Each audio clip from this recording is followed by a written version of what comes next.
Era uma vez, em um reino muito distante, um rei muito malvado, mal-humorado, não gostava de música, não gostava de brincar e também não era muito bom para o seu povo. Nesse reino havia também um pescador que, ao contrário do rei, era muito bem-humorado. E sabe o que acontecia? Todos os dias, o pescador passava em frente ao castelo, indo para o rio pescar e cantando uma música que era assim: Viva Deus e ninguém mais, quando Deus não quer, ninguém nada faz. Viva Deus e ninguém mais, quando Deus não quer, ninguém nada faz. O rei malvado ouvia essa música e ficava tão irritado, sabe?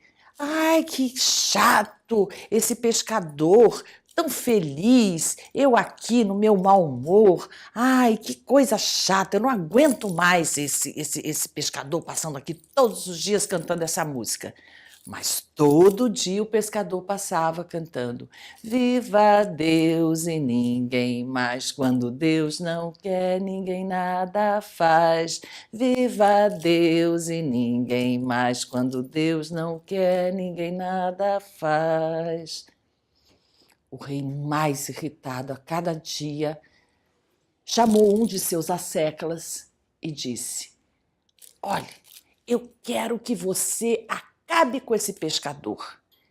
Ele disse: Mas, Sua Majestade, como farei isso? Não sei.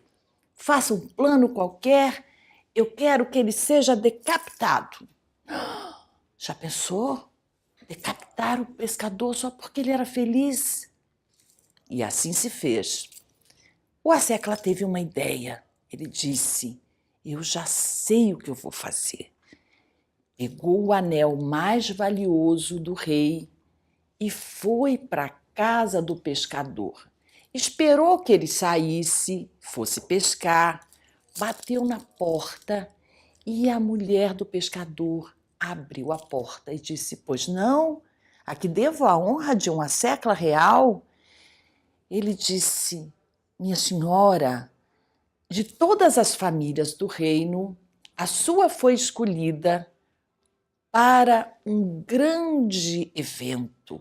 Ela disse: Qual é o evento? O evento é o seguinte: a senhora está vendo este anel aqui? Ela disse: Sim, estou vendo, é muito valioso e é do rei. Sim, é do rei. Vocês foram escolhidos para guardar este anel. Guardar este anel muito bem guardado por 15 dias apenas.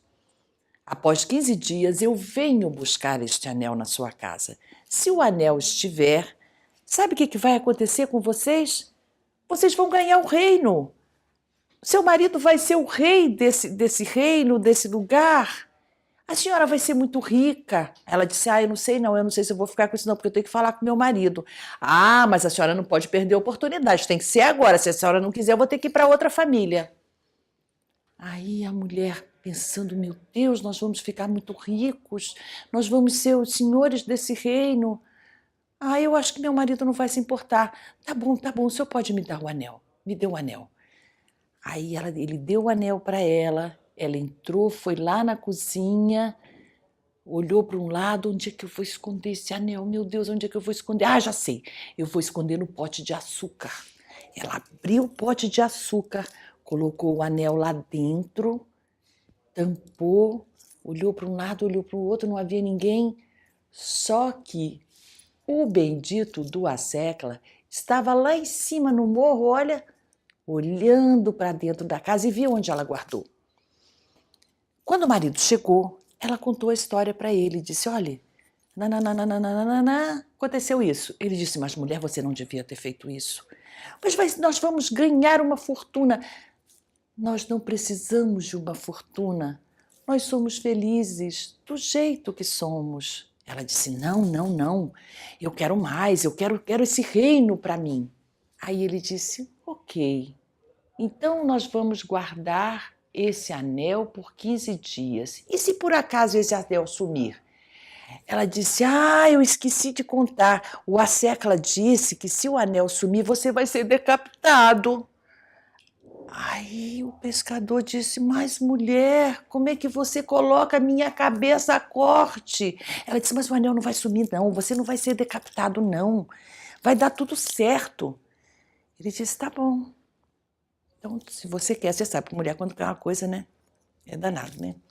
Então, os dois começaram a cuidar todo dia, fechavam a casa bem fechadinha, até que um dia os dois saíram. O que aconteceu? O Acécla entrou na casa pelo telhado, foi lá, abriu o pote de açúcar, pegou o anel e jogou o anel dentro do rio. Acabou-se o anel. Aí o tempo foi passando, até que os 15 dias se deram. No 15º dia, o Acécla bateu na porta, a mulher abriu a porta e ele disse, senhora, viemos buscar o anel. Ela disse prontamente, sem problemas. Foi lá, abriu o pote, jogou o açúcar. Cadê o anel? Cadê o anel? O anel não está. O anel não está em lugar nenhum. Meu Deus, vamos procurar. Revirou a casa, revirou os lençóis, revirou todos os potes, revirou o telhado, o quintal, todas as árvores e não encontrou o anel. Não tinha jeito. O pescador ia ser decapitado. Fazer o quê, né? Foi uma combinação com o rei. E o rei todo feliz, né? Ah, deu certo, finalmente vamos matar esse chato desse pescador. O pescador, conformado com sua sorte, disse à mulher, bem, mulher, a execução vai ser amanhã, então hoje eu vou à beira do rio, vou pescar um peixe, você vai preparar o peixe e vai ser nosso último jantar juntos. E a mulher chorando disse, ok, meu marido, eu sei que a culpa foi minha, mas eu só queria o melhor para nós. O pescador disse, não se importe. Pegou sua varinha e foi para a beira do rio, cantando aquela música. Viva Deus e ninguém mais, quando Deus não quer, ninguém nada faz. Viva Deus e ninguém mais, quando Deus não quer, ninguém nada faz. O rei ouviu, né?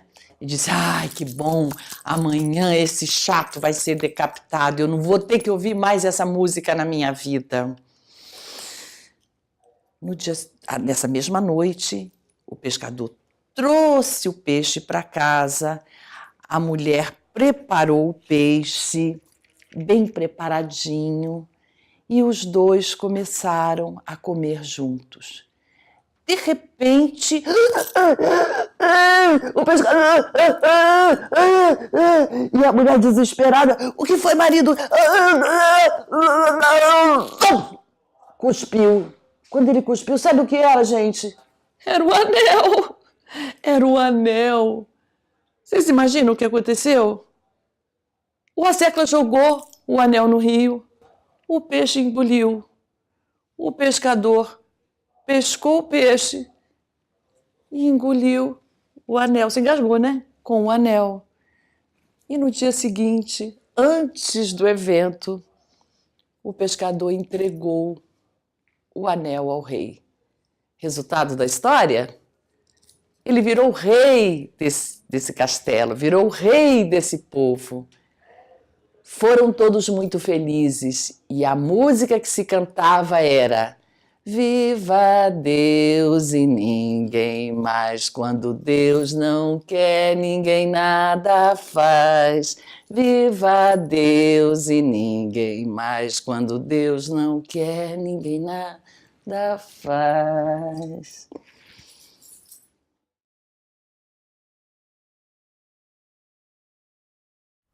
Olá, estamos aqui agora com Rossana, escritora de livros infantis, para que a gente possa fazer uma entrevista, ter conhecimento dessa experiência dela e enriquecer a formação de vocês como pedagogos.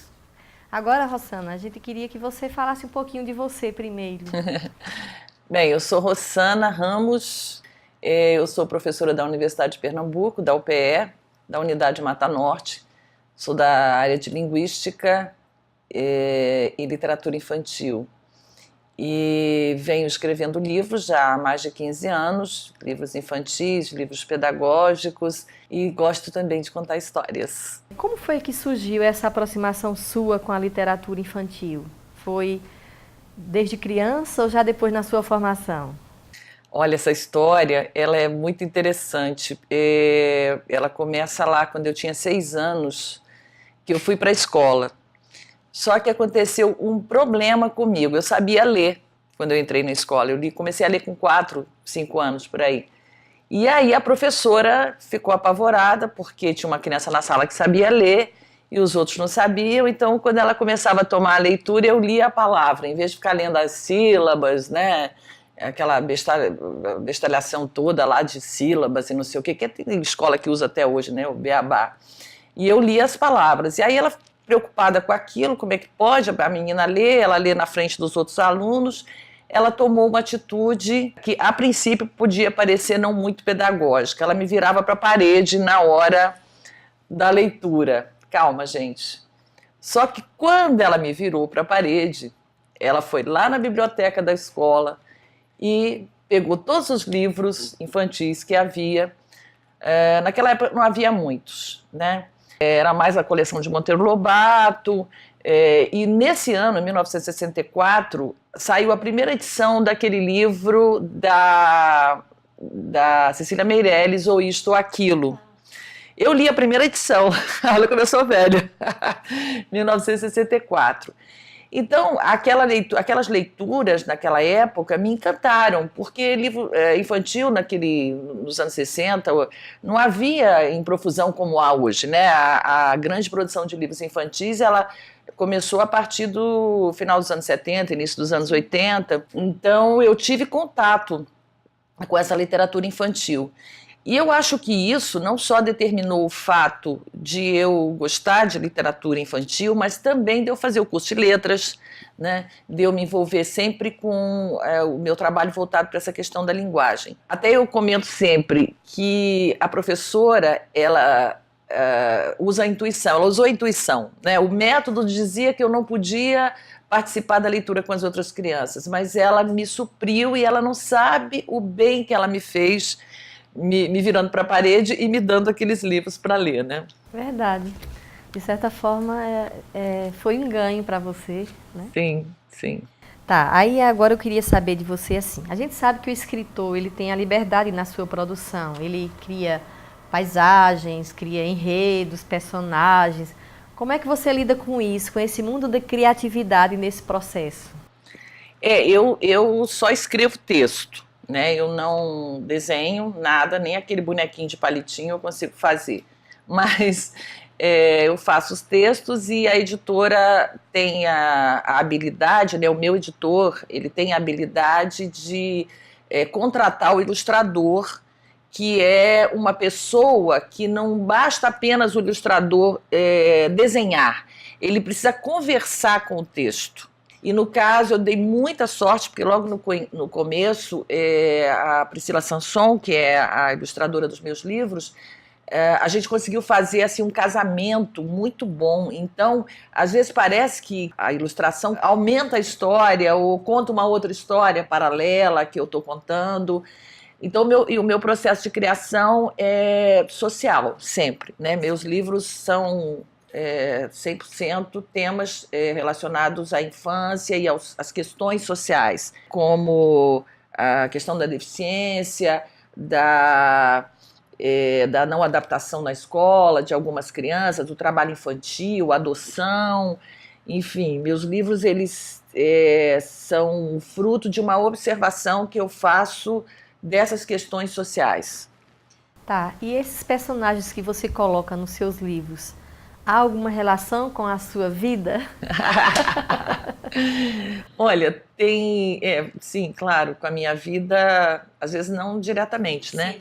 Mas como eu disse, com as observações que eu faço. Tem um dos meus livros, esse aqui é A Formigadinha, que conta a história de uma criança uma formiga, né? Uma formiguinha, que não se adaptava na escola. E aí ela passa por todo aquele sofrimento que a criança que não se adapta na escola passa, né? Vai para todos os especialistas, todo mundo põe rótulos nela e tal. E no fim, isso acontece com a formigadinha e acontece com todas as outras crianças que passam por isso. Na verdade, há erros de diagnóstico. Na verdade, essas crianças muitas vezes são grandes artistas, são pessoas que têm, às vezes, uma visão de mundo diferente, e a escola não compreende isso. E o personagem é o meu filho, Pedro, né, que teve todo esse problema assim, de adaptação e que, por sorte, eu estava ali atenta e não deixei que ele fosse massacrado por esse sistema cruel da escola. E hoje ele é um grande artista, vive da arte dele, ele é músico, né, vive da arte. Então, essa é um personagem meu. Os outros são personagens da vida mesmo, são pessoas que eu encontro, crianças que eu encontro, enfim. Eu percebi que seus livros, eles trabalham com os versos, né? Aí eu pergunto, como é escrever, contar histórias, fazer versos para crianças? Como é que você vê essa questão da preocupação com a linguagem usada nesse processo? Eu acho que, assim, apesar de eu ser da área de letras, eu não sou da área de literatura, esse pessoal que estuda literatura, né? Eu gosto, eu me resumo a trabalhar com a literatura infantil. Eu acho que a criança, ela precisa muito da música, ela precisa muito do ritmo, e o verso é um ritmo. É um ritmo, né? Haja vista, por exemplo, esse estilo agora, o rap, né? Rap, que é Rhythm and Poetry, né? Que a moçada gosta, porque aquilo ali, na verdade, não é assim, não tem uma música, uma harmonia, mas ele vai falando os versos e junto com um ritmo muito bacana, né? Eu gosto muito do rap. Não entendo muito do rap, mas eu gosto. E eu acho que para a criança é fundamental que ela tenha esse ritmo, que ela ouça a literatura a partir essa fusão das palavras e desse ritmo, dessa sonoridade, dessas rimas, né? E eu acho que isso é legal. Assim, eu não sei escrever de outro jeito, assim, eu não sei escrever em prosa, eu só consigo escrever em verso. O que você diria, que conselhos você daria para as pessoas que trabalham em educação ou em outra área e que almejam escrever para crianças? Primeiro, eu acho que observar muito, né? Todo escritor faz isso. A gente observa muito. E outra coisa, escrever algo que tenha a gente estava até conversando antes, falando sobre a moral da história, né? Qual é a moral dessa história? Eu acho que a literatura infantil, qualquer outra literatura, ela precisa abrir um horizonte, né? Ela precisa mostrar algo que às vezes as pessoas comuns não veem e o escritor vê, né? Então, quando você vir algo que você acha que aquilo é muito importante e que as pessoas não estão enxergando, escreva sobre isso, né? Conte uma história, invente uma história. Comigo aconteceu uma coisa muito importante, tem um dos meus livros, deixa eu ver qual é esse aqui, o Pepo, né? O Pepo é um livro que eu escrevi em virtude de eu ter filhos adotados, né? E na época, quando estava na idade de contar, eu não sabia como fazer, como contar. É difícil, né? A gente contar. Então eu fui procurar no mercado, isso foi nos anos 80, não tinha nada que eu pudesse ler para eles e eles entenderem que eles eram filhos do meu coração. Então eu disse, eu vou contar uma história. Eu criei essa história, né, que é o Pepo, o cavalinho que nasceu do coração. Então foi isso, quer dizer, eu senti que essa ideia precisava ser publicada, as pessoas precisavam ler algo sobre isso, ter em mãos uma literatura que a literatura ela auxilia a gente a compreender o mundo, né? E a criança, sobretudo. Então, esse livro foi isso. Eu acho que ele é um bom exemplo de quando você tem uma boa ideia, você precisa de algo, escreva, e como eu e como outras pessoas, vai dar certo. Quando você coloca, Rossana, a questão da leitura por prazer, né, do professor ser o leitor, comprar livros, gostaria que você abordasse um pouco sobre como essa questão da leitura em casa, né? Que atividades podem ser incentivadas pelo professor, pela família, para que o aluno seja um leitor também em casa, principalmente em casa? A gente tem que pensar na realidade social. Muitas pessoas, muitas famílias, sobretudo quando a gente trabalha na escola pública, que a gente tem uma camada bastante carente, que muitas vezes tem dificuldade até comprar a própria sobrevivência, alimentação, o livro se torna algo absolutamente supérfluo. Mas a escola pode incentivar essa leitura a partir aquelas atividades da bolsinha, né? Coloca o livro na bolsinha, a criança leva para casa e aí ela lê junto com a família. Aí depois cada um diz o que achou do livro, escreve e tal. Isso é muito bonitinho se a gente pensar na classe média, né? Agora, nós sabemos que não existe só um tipo de aluno no Brasil. Existem aqueles que não tem nem casa para voltar, né? Então, a leitura em casa é algo importante, sem dúvida. A mãe não precisa ter nenhum método para ler, nada. É só ler para a criança e acabou. E acabou não, né? E continuou. Agora, essas atividades de enviar os livros para casa, de fazer essa interação, isso cabe à escola, sim. A escola é lugar de saber, a escola é lugar de saber científico, é lugar de saber sistemático. Então, é necessário. Tem até uma historinha que eu gosto de contar desse meu livro aqui, né? Esse livro aqui chama-se Meninas Dizem Obrigada, Meninos Dizem Obrigado. É uma gramatiquinha em versos também que eu escrevi para as crianças. E eu lembro que uma vez uma mãe entrou na escola e disse assim: essa menina agora aqui com 4 anos está inventando história. Eu disse: qual foi a história que ela inventou? Ela disse que chegou com uma moda lá em casa que mulheres têm que dizer obrigada e meninos, homens, têm que dizer obrigado. Eu disse: sim, mas é isso. Ela disse: onde ela viu isso? Aí ela viu no livro que ela leu, né? Então ela disse: eu quero ler esse livro. E aí eu emprestei o livro para ela levou o livro para casa, leu e realmente entendeu que não é só isso, não é só essa regrinha, né? Tem outras regrinhas também da língua, enfim. Então, essa contaminação, essa interação, ela tem que partir da escola, porque praticamente 100% das escolas, das crianças brasileiras estão inseridas na escola. Então, o nosso papel como professor, ele vai muito mais além hoje do que se pensa, né? Do que se pensa, isso é assunto da família, assunto da escola.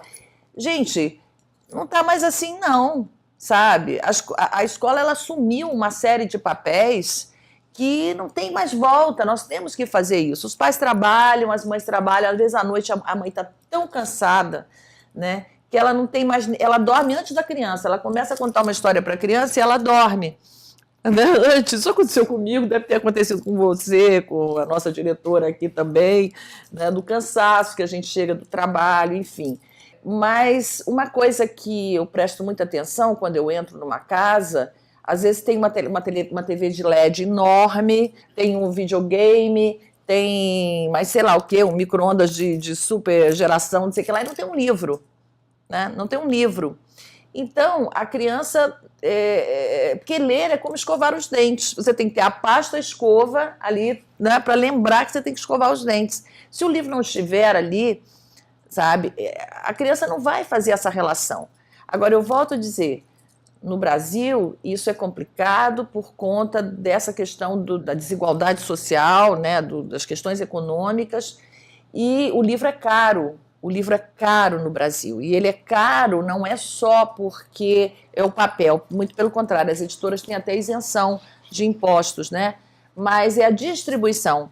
É um país muito grande. Você vê, a gente compra um livro aqui em Petrolina, compra pelo site, você paga às vezes de frete a mesma coisa que o valor do livro, né? Você tem que ter um cartão de crédito para comprar, você tem que ter um computador para entrar, ou um smartphone. Enfim, é complexo, né? Livraria aqui acabou, né? Me parece que nem tem mais uma livraria. Então, é difícil, né?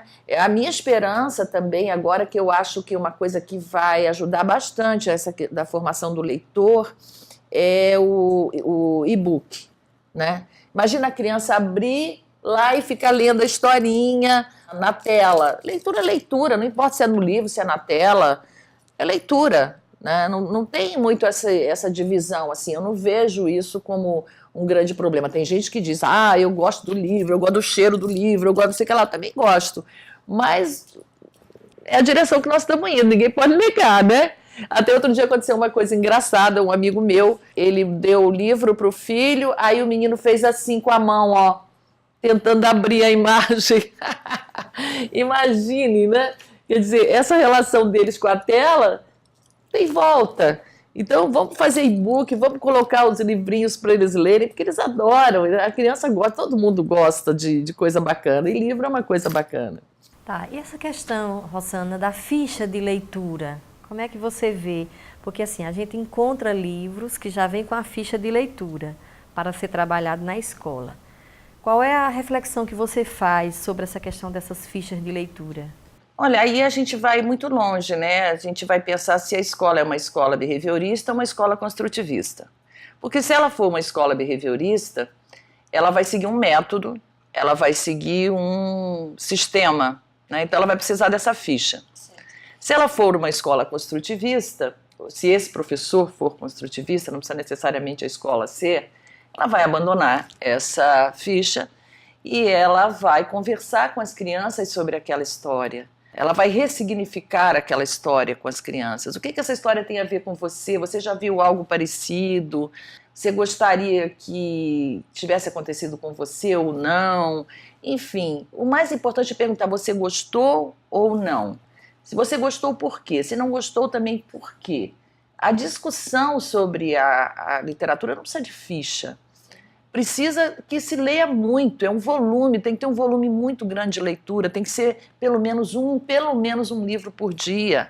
São 200 livros por ano, né? Muita coisa, né? Eu vejo dessa maneira. Eu não sou contra, porque tem pessoas que de fato têm essa orientação, né, da escola tradicional, behaviorista. Agora, se a gente pensa que o ser humano não pode, sim, construir conhecimento a partir do contato dele com o objeto, que no caso é um livro, eu não vejo muita necessidade, né, dessa ficha. Mas, enfim, os meus livros têm, viu? A editora coloca porque as escolas exigem, né? Então é uma questão mercadológica, tá? Não é que eu queira, não, viu, gente? Quem comprar meus livros e vir a ficha vai falar, mas a professora disse que é contra. Não, é a editora que quer, não sou eu, não. Para mim não precisa. Questão de editorial. É editorial, é. É interessante, né? Essa colocação que você faz, porque assim, a leitura por obrigação, quem é que quer ler por obrigação? Ninguém.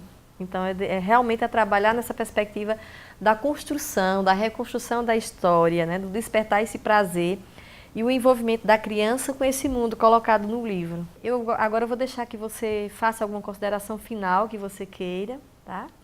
E já agradeço pela sua participação, pela sua disponibilidade em ter colaborado com esse trabalho dessa disciplina de literatura infanto-juvenil e pode ficar à vontade nas suas colocações finais.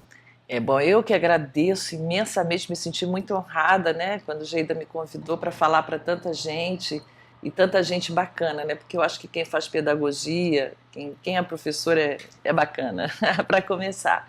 E as minhas considerações são as de que esse livro não é paradidático, viu, gente? Ele é didático. Ele é didático na medida em que ele traz conhecimento e está organizado, porque se está sendo lido na escola, significa que ele está sendo usado como objeto de ensino também. Eu, por exemplo, como eu disse, eu sou de uma época que não havia livros didáticos. Esse livro didático de preencher formulário, sabe? Esse que a escola usa, na minha época não havia isso. A gente copiava da lousa e lia livros de verdade.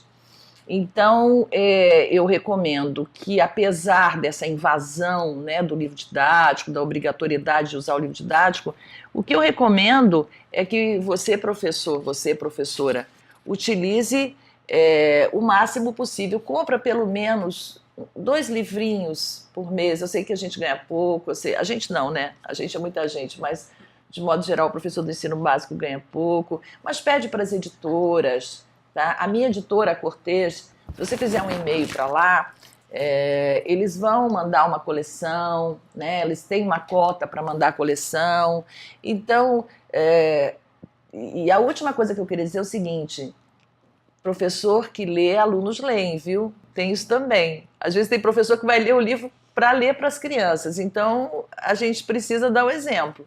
É bom ler também, ler antes, começar a gostar também de literatura infantil, porque muita gente nem teve contato como eu tive a sorte de ter esse contato com a literatura, tem muita gente que nem teve. Então começa agora, né? É muito bacana. Eu acho que sim. Um abraço para vocês, obrigada. A gente agradece a participação de Rossana aqui nesse movimento, nessa gravação. É um momento rico que ela trouxe para a gente conhecimentos, saberes, troca de experiências e nos faz ficar pensando no nosso papel de leitor, que a gente possa, de fato, ser o incentivador da leitura em relação aos outros que convivem com a gente.